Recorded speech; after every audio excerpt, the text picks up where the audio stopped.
सत श्री अकाल, मैं पंकज कपाही, तुसी देख रहे हो न्यूज़ 18 पंजाब। इलैक्शन ਨੂੰ ਹੁਣ थोड़े ही दिन बचे ने और तमाम सियासी पार्टियां ने पूरी वाह लगा दी है। बीजेपी पूरी जोर अजमाइश कर रही है। प्रधानमंत्री तो लैके अमित शाह तक जिहड़े ने वो लगातार पंजाब च गेड़े मार रहे हैं। हुण केंद्री मंत्री जिहड़े ने गजेंद्र सिंह शेखावत, उन्हां नाल गलबात करते हैं। हुशियारपुर तुसीं आए हो, माहौल इस बार की नज़र आ रहा है? क्योंकि एक पासे असीं ये भी देख रहे हैं कि भाजपा के उम्मीदवारों का विरोध कई थावां ते किसान जथेबंदियां वालों किया जा रहा है। दूजे पासों भाजपा पूरी ताकत जिहड़ी है वो अज पंजाब च लगा रही है। देखिए, भारतीय जनता पार्टी को तीसरी बार सरकार में लाने के लिए और माननीय नरेंद्र मोदी जी को भारत का तीसरी बार प्रधानमंत्री बनाने के लिए और भारत को विकसित करने के संकल्प को पूरा करने के लिए देश भर में भारतीय जनता पार्टी के पक्ष में इस बार एक चुनाव की अदृश्य सुनामी चल रही है। और अब तक पिछले 6 चरण के चुनाव में जिस तरह से भारतीय जनता पार्टी को समर्थन मिला है, भारतीय जनता पार्टी का जो नारा देश की जनता ने दिया कि अब की बार 400 का पार होगा, उस नारे को सिद्ध करने के लिए भारतीय जनता पार्टी लगभग उसके करीब पहुंच चुकी है। इस चौथे चरण में उस पर केवल मोहर लगना बाकी है। जहां तक किसानों के परिप्रेक्ष्य में आपने बात की, पंजाब में ऐसी सारी पॉलिटिकल पार्टियां जो अपना धरातल खोता हुआ साफ देख रही और जिनको इस बात का एहसास हो गया है कि अब सामने सामने की लड़ाई में, प्रत्यक्ष लड़ाई में वो कहीं भी भारतीय जनता पार्टी के इस बवंडर के सामने ठहर नहीं सकती।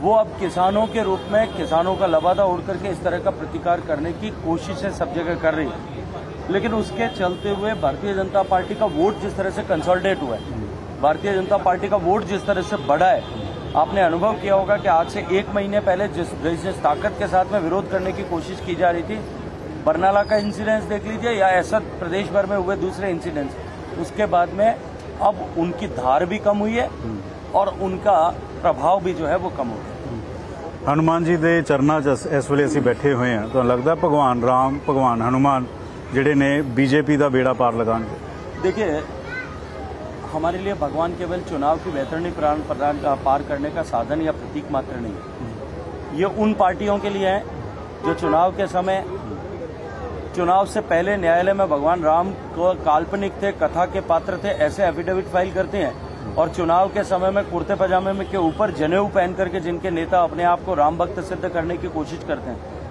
जो राम मंदिर के निर्माण के समय में, प्राण प्रतिष्ठा के समय में उसमें न जाने का फैसला करते हैं, काले कपड़े पहन करके विरोध करते हैं और बाद में अपने आप को छत में राम भक्त बताने की और सिद्ध करने की कोशिश करते हैं। ऐसे लोगों के लिए भगवान राम और हनुमान जो है वो चुनाव वैतरणी पार करने के साधन हो सकते हैं। हमारे लिए राम और हनुमान हमारी आस्था का विषय है, हमारी चिति का विषय है। मर्यादा पुरुषोत्तम जो भगवान श्री राम देश के सभी जाति पंथ संप्रदाय के लोगों के लिए उतने ही आराध्य हैं जितने हिंदुओं के लिए हैं। हमारा संकल्प था कि हमने सौगंध उठाई थी कि हम सौगंध राम की खाते हैं, मंदिर वहीं बनाएंगे। हमने वहां बनाया भी है, हमने वहां प्राण प्रतिष्ठा भी की है और आज देश के करोड़ों करोड़ लोग जिस विषय को लेकर के, जिस राम जी का मंदिर अयोध्या में बने, इसको लेकर के जो वर्षों से, दशकों से, सदियों से इंतजार कर रहे थे, वो इंतजार आज समाप्त हुआ। पंजाब च एक धारणा है, कहते कि अकाली दल पिंडां दी पार्टी है, भाजपा शहरां दी पार्टी है। हुण जदों अकाली दल तो वखरे इलैक्शन लड़ रहे हो, पिंडां च माहौल की नजर आंदा, कई थावां ते पिंडां च विरोध भी हुंदा है। ये विषय है, केवल पंजाब में वो ऐसा नहीं है, हरियाणा में भी इसी तरह की परिस्थिति थी, राजस्थान में भी इसी तरह की बात की जाती थी, मध्य प्रदेश में भी इसी तरह की बात की जाती थी, देश के सभी हिस्सों में इस तरह की बात की जाती थी। लेकिन आज धीरे धीरे धीरे धीरे भारतीय जनता पार्टी, जो उंगली पर गिन सकने वाले लोगों की पार्टी के रूप में खड़ी हुई थी, आज दुनिया की सबसे बड़ी पॉलिटिकल पार्टी है। और ये जो भ्रांति फैलाने की कोशिश की गई, ये भ्रांति का मिथक भी इस बार लोकसभा के चुनाव परिणाम आने के साथ में टूट जाएगा। आंकलन कई बार किया जाता है, पंजाब च कोई आंकलन किया कितनी सीटां इस बार बीजेपी जीत सकती है? देखिए, मैं कभी आंकड़ों की बाजीगरी में नहीं जाता। मैं जिम्मेदारी से एक बात कह सकता हूं, अब की बार जब चुनाव का परिणाम आएगा 4 तारीख को, ज्यादा इंतजार नहीं करना पड़ेगा।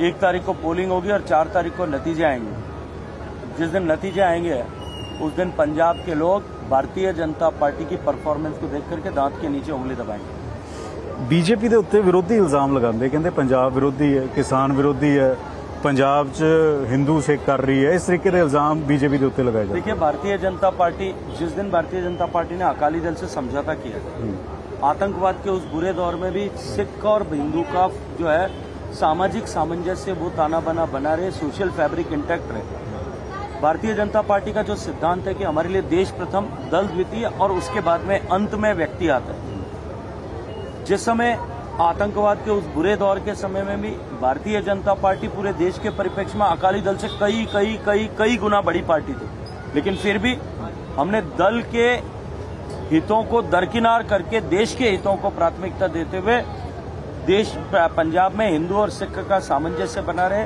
ये रिश्ता जो है ये इंटैक्ट रहे, इसके लिए अपने हित की कुर्बानी देकर के समझौता करके अपने आप को छोटे भाई के रूप में स्वीकार किया था और 3 दशक तक हम उसी तरह से बने रहे। सिखों को लेकर के, सिख के धर्म के मानबिंदुओं को लेकर के माननीय नरेंद्र मोदी जी ने जितना किया उतना किसी ने नहीं किया। गुरुद्वारे में रोज जब प्रार्थना होती है उस अरदास के समय में रोजाना ही करतारपुर साहब का लांगा खुले, ननकाना साहब के दर्शन करने का सौभाग्य प्राप्त हो। इसके अरदास हर सिख वहां गुरुद्वारा साहिब में खड़ा होकर के गुरु साहिब के श्री चरणों में करता है, गुरु साहिब की हजूरी में ये प्रार्थना करता है। वो करतारपुर साहब का लांगा जो 70 साल तक देश में कोई नहीं खोल पाया, वो नरेंद्र मोदी ने खोला।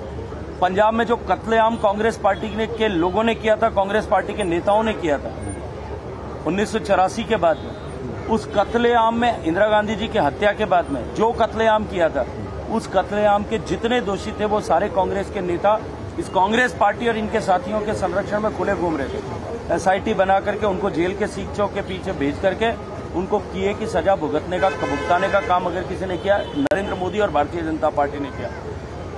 गुरु साहब के साहिबजादे जिन्होंने इस सनातन धर्म और संस्कृति की रक्षा के लिए अपने धर्म को बचाए रखने के लिए दीवार में चुन जाना स्वीकार किया था, उनको सम्मान देने का काम अगर किसी ने किया वो देश के प्रधानमंत्री नरेंद्र मोदी और भारतीय जनता पार्टी की सरकार ने किया। शहीद आजम भगत सिंह जी का सम्मान बढ़ाने के लिए चंडीगढ़ के एयरपोर्ट का नामकरण अगर किसी ने किया वो भारतीय जनता पार्टी की सरकार ने किया।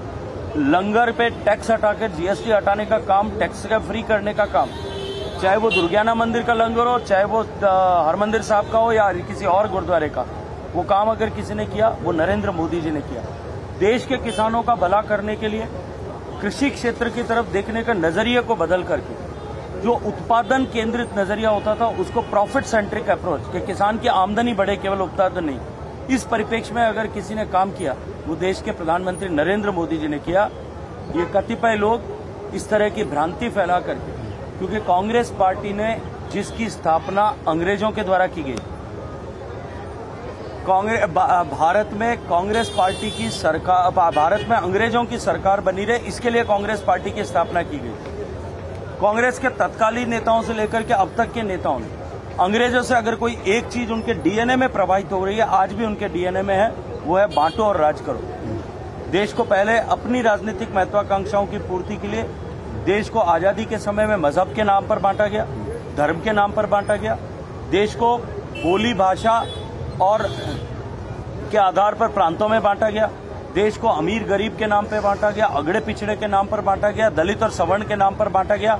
अभी हाल ही में आपने देखा होगा गांधी परिवार के सबसे बड़े मार्गदर्शक मेंटर जो हैं, राहुल गांधी जी के, प्रियंका गांधी जी के जो सबसे बड़े मेंटर हैं, सोनिया गांधी जी के जो सबसे बड़े सलाहकार हैं, सैम पिट्रोदा साहब, उन्होंने भारत को रेसिस्ट आधार पर बांटने की कल्पना भी की।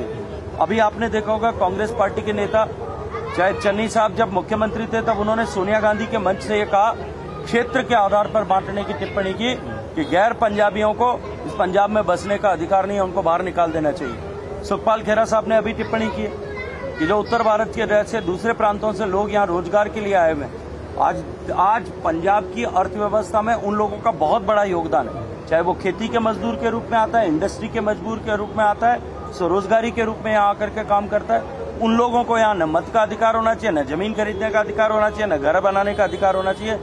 ये मानसिकता, बांटने की मानसिकता एक बार फिर उद्घाटित हुई है। इसी तरह से बांट करके राज करने की आदत जो उनके डीएनए में है, उनका सिद्धांत जो है, उसके कारण से वो इस तरह की टिप्पणियां करते हैं। राहुल गांधी कहते कि कांग्रेस की सरकार, इंडिया अलायंस की सरकार 300 सीटां बन रही है, असी एमएसपी लागू जिहड़ा है वो आने तो बाद करांगे, इस गल का जिक्र कर रहे हैं। देखिए, मैं आपसे आपको एक निवेदन करना चाहता हूँ। टीवी 18 नेटवर्क बहुत बड़ा नेटवर्क है। आप देश भर में देश के हर तबके के व्यक्ति, नौकरी करने वाला व्यक्ति, स्वरोजगारी व्यक्ति, एमएसएमई चलाने वाला व्यक्ति, देश का मजदूर, देश का किसान, देश का गांव में बैठा हुआ व्यक्ति, रिक्शा चलाने वाला व्यक्ति, रेहड़ी पटरी पे काम करने वाला व्यक्ति, देश की महिलाएं, देश के युवा, देश के बुजुर्ग, आप किसी भी व्यक्ति से आकर के पूछिए, 100 में से 99 लोग एक साथ हाथ खड़ा होकर के कहेंगे कि आएगा तो मोदी है। ये जो सोम शर्मा की पितृकथा आपने देखी होगी, सुनी होगी वो कहानी, ये राहुल गांधी जी आजकल सोम शर्मा के पितृकथा वाली कहानी के ख्वाब में जी रहे। ਤੁਹਾਡੇ ਕੋਲ ਪੰਜਾਬ ਲਈ ਮਾਡਲ ਕੀ ਹੈ ਕਿ 3 ਲੱਖ ਕਰੋੜ ਦਾ ਪੰਜਾਬ ਦੇ ਉੱਤੇ ਕਰਜ਼ਾ ਹੈ, ਪੰਜਾਬ ਦੀ ਜਵਾਨੀ ਵਿਦੇਸ਼ਾਂ ਨੂੰ ਜਾ ਰਹੀ ਹੈ, बीजेपी ਅਜਿਹਾ ਪੰਜਾਬ ਲਈ ਕੀ ਕਰ ਸਕਦੀ ਹੈ ਕਿ ਲੋਕ ਤੁਹਾਨੂੰ ਵੋਟ ਪਾਣ? देखिए, भारत को विकसित भारत बनाने के संकल्प के साथ में मोदी जी के नेतृत्व में हम काम कर रहे हैं और उस दिशा में आगे बढ़ रहे हैं। अगर विकसित भारत होगा तो वो पंजाब को विकसित किए बिना विकसित भारत नहीं हो सकता। पंजाब का इंफ्रास्ट्रक्चर डेवलपमेंट देश के साथ साथ में बढ़े, पंजाब में इंडस्ट्रियलाइजेशन बढ़े ताकि युवाओं को रोजगार मिल सके, उनका पलायन रुके और साथ साथ में नशे की गिरफ्त में आने से रुके। और मैं ये तो जिम्मेदारी के साथ में कहूंगा कि पंजाब के भविष्य के लिए काम करने के साथ साथ में भविष्य का पंजाब बनाने की रूपरेखा भी, पटकथा भी इस 2024 के लोकसभा चुनाव में लिखी जाएगी। कर्ज खत्म कर सकते हो? इस चुनाव में भारतीय जनता पार्टी का जो पौधा हमने 2021 में बीज बोया था वो अब पौधा बना है, पेड़ बनेगा और 2027 में पंजाब में डबल इंजन की सरकार बनेगी। आज अपने डायरी में आप मेरे नाम से लिख लीजिए, 2027 में भारतीय जनता पार्टी की सरकार बनेगी भविष्यवाणी कर रहे और डबल इंजन की सरकार बनेगी। उसके बाद में पंजाब जिस तरह से देश के अन्य प्रदेशों में जहां डबल इंजन की सरकार बनी है, उत्तर प्रदेश में नरेंद्र मोदी जी की सरकार 2014 में बनने के बाद में 17 तक हम परिवर्तन नहीं कर पाए थे, लेकिन 17 में जिस दिन योगी मुख्यमंत्री बने उस दिन बाद में उत्तर प्रदेश का जो है परिदृश्य बदल गया। जिस दिन भारतीय जनता पार्टी की सरकार बनकर के एक दमदार मुख्यमंत्री यहाँ बैठेगा उस दिन से डबल इंजन की सरकार बनेगी। पंजाब जिन संभावनाओं का अधिकार जो हकदार है उन सारी संभावनाओं का दोहन करते हुए पंजाब को एक बार फिर देश का अग्रणी प्रदेश बनाएंगे। लास्ट सवाल है कि बॉर्डर खुल सकता है? वाघा बॉर्डर व्यापार के लिए लगातार मांग उठ रही है। देश की सीमाओं की सुरक्षा को साथ कोई समझौता नहीं हो सकता। देश की सीमाएं सुरक्षित हों और सुरक्षा को किसी तरह की चुनौती नहीं हो, उस दिन बाघा बॉर्डर भी खोला जा सकता है, उस दिन दूसरे बॉर्डर्स भी खोले जा सकते हैं, अटारी भी खोला जा सकता है, उस दिन जो है वहां मुनाबाव का बॉर्डर भी खोला जा सकता है, सब खोला जा सकता है, लेकिन प्राथमिकता देश की सुरक्षा है, थी और रहेगी। शुक्रिया। ਤਾਂ ਇਹ ਸਨ ਗਜਿੰਦਰ ਸਿੰਘ ਸ਼ੇਖਾਵਤ ਨਿਊਜ਼ 18 ਦੇ ਨਾਲ ਖਾਸ ਗੱਲਬਾਤ ਕਰ ਰਹੇ ਸੀ। ਬੀਜੇਪੀ ਦਾ ਪੰਜਾਬ ਨੂੰ ਲੈ ਕੇ ਨਜ਼ਰੀਆ ਕੀ ਹੈ ਔਰ ਬੀਜੇਪੀ ਦੇ ਵਿੱਚ ਇਸ ਵੇਲੇ ਚੱਲ ਕੀ ਰਿਹਾ ਹੈ। ਬੀਜੇਪੀ ਕਹਿ ਰਹੀ ਹੈ ਕਿ ਅਸੀਂ 2027 ਦੇ ਵਿੱਚ ਸਰਕਾਰ ਬਣਾਵਾਂਗੇ।